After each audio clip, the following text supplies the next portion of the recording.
Hello everyone, this is Professor He. Nice to see you again. The topic of this task is about innovative vapor compression refrigeration systems. The simple vapor compression refrigeration cycle discussed earlier is the most widely used refrigeration cycle, and it is adequate for most refrigeration applications. The ordinary vapor compression refrigeration systems are simple, inexpensive, reliable, and practically maintenance-free. However, for large industrial applications, efficiency, not simplicity, is the major concern.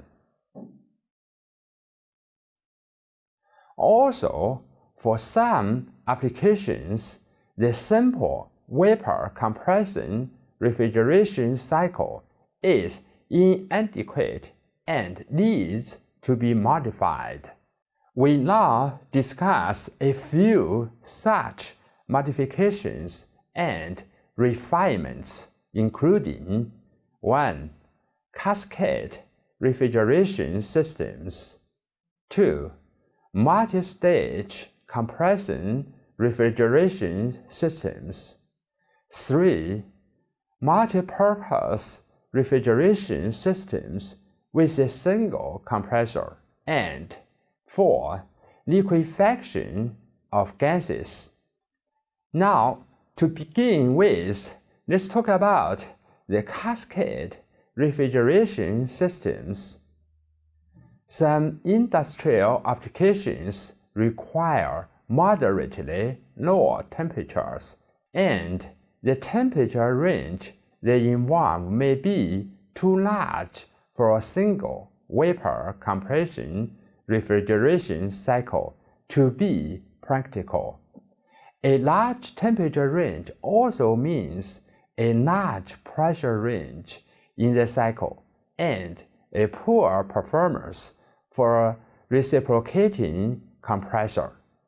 One way of dealing with such situations is to perform the refrigeration process in stages. That is, to have 2 or more refrigeration cycles that operate in series.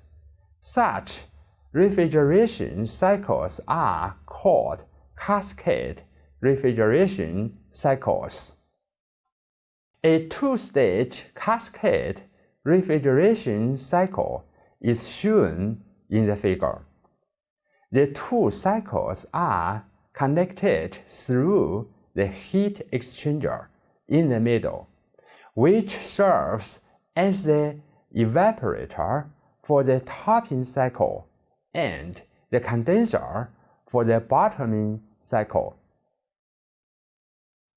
Cascading improves the COP of a refrigeration system. Some systems use 3 or 4 stages of cascading. Assuming the heat exchanger is well insulated and the kinetic and potential energies are negligible, the heat transfer from the fluid in the bottoming cycle should be equal to the heat transfer to the fluid in the topping cycle. Thus, the ratio of mass flow rates through each cycle should be. Then, by definition, the COP is. Secondly, we come to the multi-stage compression refrigeration systems. When the fluid used throughout the cascade refrigeration system is the same, the heat exchanger between the stages can be replaced by a mixing chamber, since it has better heat transfer characteristics. Such systems are called multi-stage compression refrigeration systems. A two-stage compression refrigeration system is shown in the figure. In this system, the liquid refrigerant expands in the first expansion valve to the flash chamber pressure, which is the same as the compressor interstage pressure.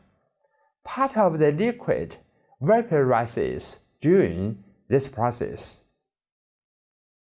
This saturated vapor is mixed with the superheated vapor from the low-pressure compressor, and the mixture enters the high-pressure compressor at state 9. This is, in essence, a regeneration process. The saturated liquid expands through the second expansion valve into the evaporator, where it picks up heat from the refrigerated space. The compression process in this system resembles a two-stage compression with intercooling, and the compressor work decreases. Care should be exercised in the interpretations of the errors on the TS diagram in this case, because the mass flow rates are different in different parts of the cycle. Now let's talk about the multipurpose refrigeration systems with a single compressor. Some applications require refrigeration at more than one temperature. This could be accomplished by using a separate throttling valve and a separate compressor for each evaporator operating at different temperatures. However, such a system is bulky and probably uneconomical.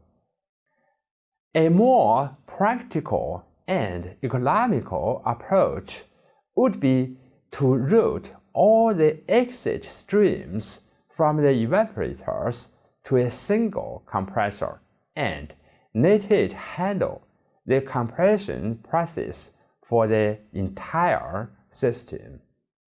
Finally, let's talk about the liquefaction of gases.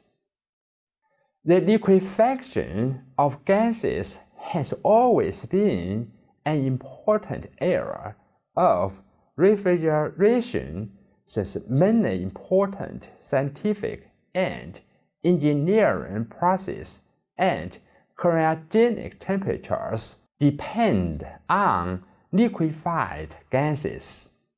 Some examples of such processes are the separation of oxygen and nitrogen from air, preparation of liquid propellants for rockets, the study of material properties at low temperatures, and the study of some exciting phenomena such as superconductivity. Several cycles, some complex and others simple, are used successfully for the liquefaction of gases. Let's have a look about the Linde-Hampson cycle, which is shown schematically and on a TS diagram in the figure.